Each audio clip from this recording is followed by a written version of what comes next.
2023 में मेरा फोकस और प्रोडक्टिविटी बहुत ही बेकार था। मैं कुछ भी चीज़ बस 5-10 मिनट करता और फिर सोशल मीडिया यूज़ करने लग जाता।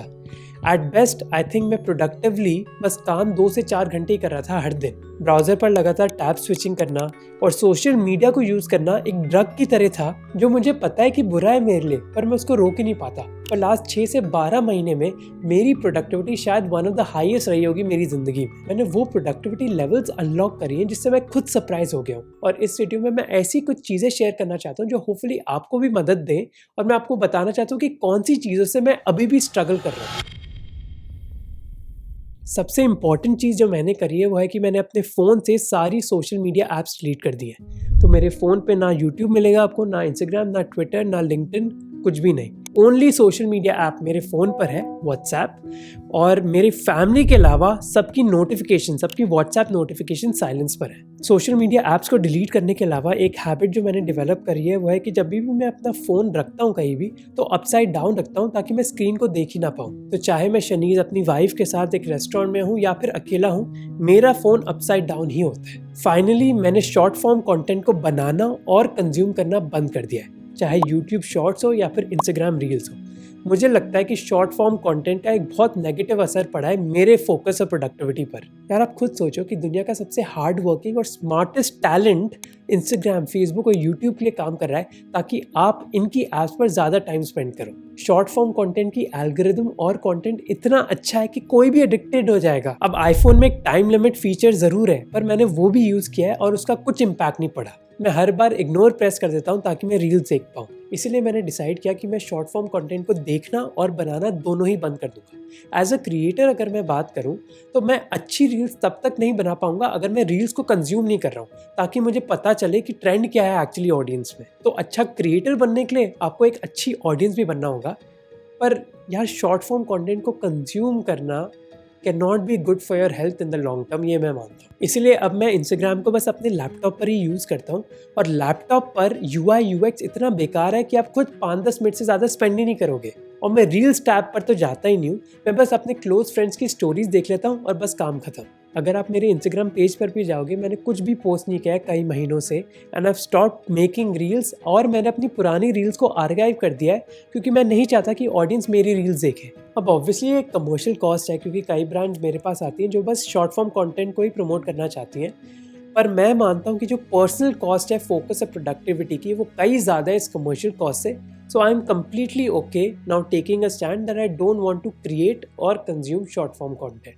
तो ओवरऑल मैंने अपने फ़ोन से सोशल मीडिया ऐप्स डिलीट कर दी, मैं अपने फ़ोन को अपसाइड डाउन रखता हूँ और शॉर्ट फॉर्म कंटेंट ना बनाता हूँ ना कंज्यूम करता हूँ।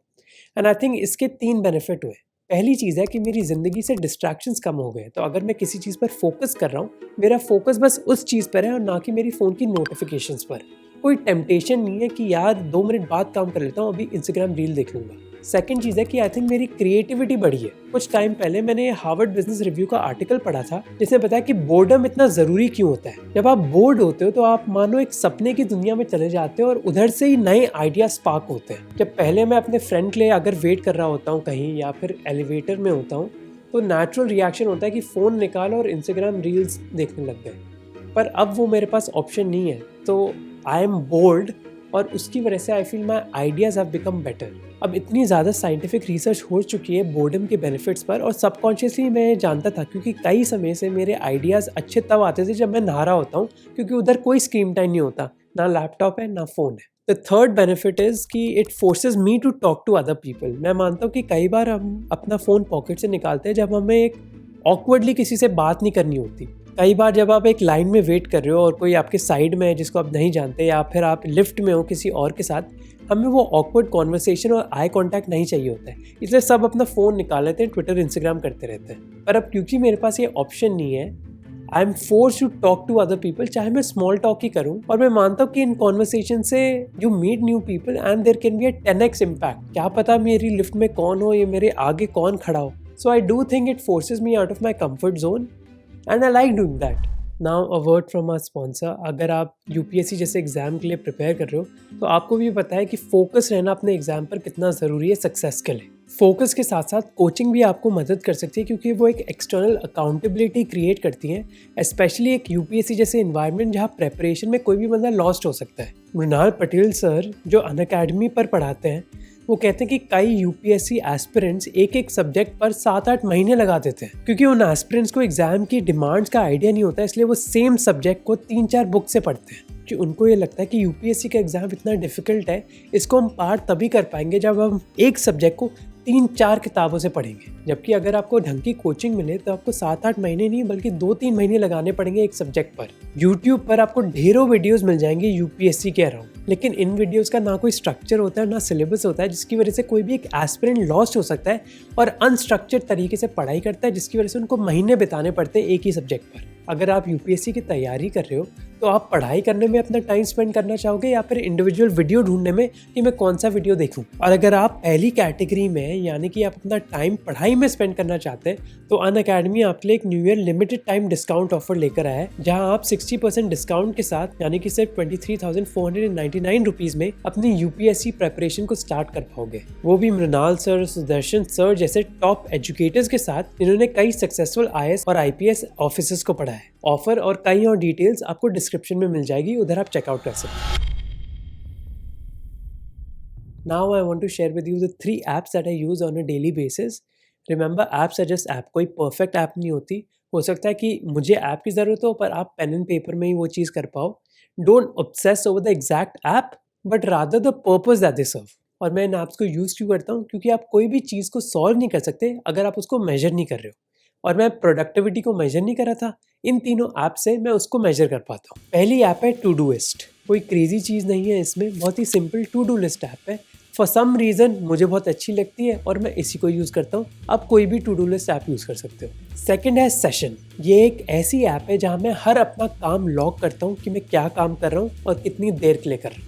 इनफैक्ट जब मैं ये वीडियो भी शूट कर रहा हूँ तो मैंने इस ऐप को यूज़ किया। ये ऐप इंश्योर करती है कि मैं एक टाइम पर बस एक टास्क पर फोकस करूं, because humans can not multitask. University of Utah की स्टडी ने दिखाया कि बस 2.5% लोग ही इफेक्टिवली मल्टीटास्क कर पाते हैं। 2018 में बहुत इंटरेस्टिंग स्टडी हुई थी। लोगों को ड्राइव करने के लिए बोला और रिसर्चर्स ने आधे लोगों को बोला कि आपको मैथ कैलकुलेशंस करनी होगी जब आप ड्राइव कर रहे हो। फिर ऑब्वियसली उनको पता चला कि वो लोग जो ड्राइविंग के साथ साथ मैथ कैलकुलेशंस कर रहे थे, उनका ड्राइविंग परफॉर्मेंस वर्स था, because humans can not multitask. तो सेशन ऐप बस ये इंश्योर करती है कि मैं एक टाइम पर बस एक ही चीज़ कर रहा हूँ। दिन और हफ्ते के एंड पर मैं ये भी देख पाता हूँ कि मैंने कौन सी चीज़ों पर काम किया और कितने टाइम के लिए। इस ऐप में एक वेबसाइट ब्लॉकर फीचर भी है, तो अगर मैं काम कर रहा हूँ और सडनली ट्विटर या इंस्टाग्राम खोलना चाहता हूँ अपने लैपटॉप पर, वो वेबसाइट ब्लॉक हो जाती है। और इस ऐप के जरिए मैं पोमोडोरो टेक्निक यूज़ कर सकता हूँ, यानी कि अराउंड 25 मिनट काम करता हूँ और फिर 5-10 मिनट का ब्रेक ले लेता हूँ।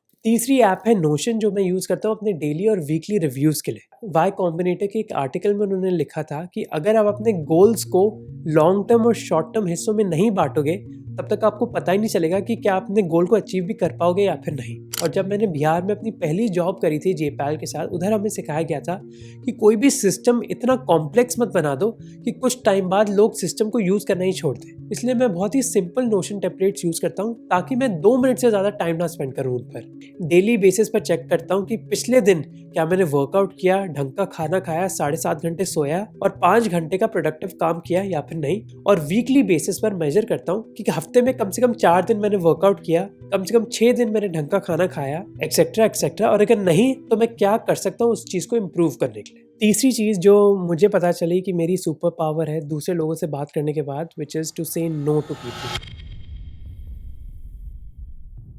आप अपनी चीज़ों पर फोकस तब तक नहीं हो पाएंगे till you know and learn how to say no. That can be saying no to additional work या फिर एक फ्रेंड की birthday party, all the things that sound exciting in the short term, पर लॉन्ग टर्म में वो आपको अपने गोल से डिस्ट्रैक्ट कर रही है। अब इसमें कोई एग्जैक्ट साइंस नहीं है, you have to learn your own way. I feel कि पिछले 6-12 महीने में ये चीज़ करना मैं बहुत सीख गया हूँ। बस ये याद रखना कि एक एक्सट्रीम पे मत चले जाना। Like saying no to everything is also bad, नहीं तो आप अगर एक इंट्रोवर्ट हो मेरी तरह बस अपने कमरे में ही बंद रहोगे। But saying yes to everything is also bad, so you have to figure out कि आपकी लाइन एग्जैक्टली है कहाँ। अब मैंने आपके साथ 3 चीज़ें शेयर करी अपना फोकस बढ़ाने के लिए, पर मुझे ये भी रियलाइज़ हुआ है कि इंटरनल मोटिवेशन की ना लिमिट्स होती है। बेस्ट तरीका फोकस रहने के लिए है एक्सटर्नल अकाउंटेबिलिटी, क्योंकि हमारे आसपास यार कई डिस्ट्रैक्शंस हैं। इंटरनल मोटिवेशन कहीं ना कहीं हार मानी जाएगी, और पिछले 6-12 महीने में मेरी एक्सटर्नल अकाउंटेबिलिटी बढ़ गई है, जिसकी वजह से I am forced to be productive and focused. जैसे अभी मैं मेनली 2 चीज़ों पर ध्यान दे रहा हूँ, यूट्यूब और स्टार्टअप।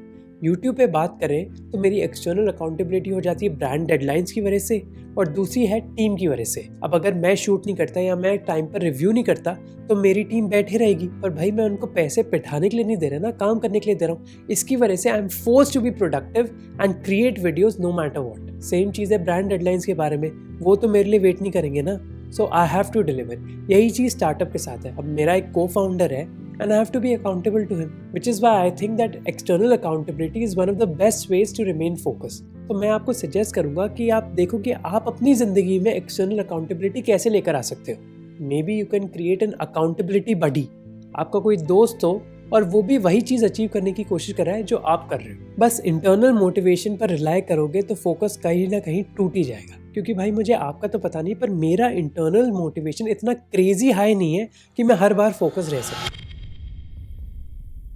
फाइनल चीज़ जो मैंने रियलाइज़ करी वो है कि हेल्दी रहो, which includes diet, exercise and sleep. कई साल के बाद ही सही, पर इन तीनों चीज़ों पर जो भी सोशल वैलिडेशन होती थी ना, उन चीज़ों को मैंने त्याग दिया। एक टाइम पर मैं मानता था कि जो लोग कम सोते हैं ना वो क्रेजी होते हैं, या फिर वो लोग जो अनहेल्दी या फिर जो बहुत ड्रिंक करते हैं वो क्रेजी होते हैं। वो लोग जो अनहेल्दी या फिर जो बहुत ड्रिंक करते हैं वो क्रेजी होते हैं। अब भाई मैंने अपने हाथ जोड़ लिए। I don't derive social validation out of these things. अब मेरा फोकस रहता है कि मैं अच्छा खाऊं, तो mostly I cook my own food by measuring all the calories and macros. I make sure कि मैं कम से कम 7.5 घंटा सो पाऊँ। एम करता हूँ मैं 8 घंटे की, and then I try to exercise.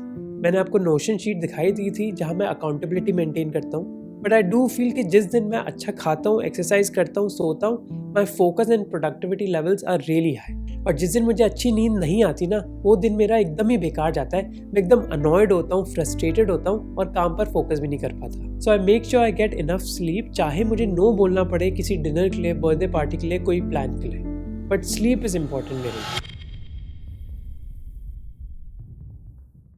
पर यार it's not as if everything is great. Maybe इस वीडियो से ऐसा लगता होगा कि क्या मैं एकदम जीनियस आदमी हूँ, but it's not like that. Like I am also struggling with a few things.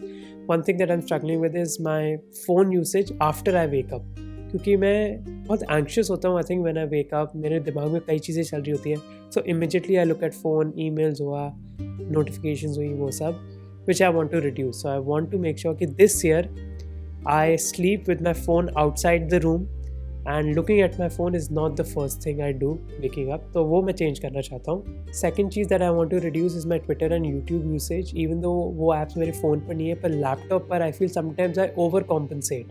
और कई बार मैं अपने आप को बोलता हूँ यार ये वीडियोज़ बनाने के लिए करना ही पड़ेगा, आई हैव टू नो कि क्या चल रहा है पूरे वर्ल्ड में, what are other creators doing, but I feel I don't need to do so much, I can reduce it significantly.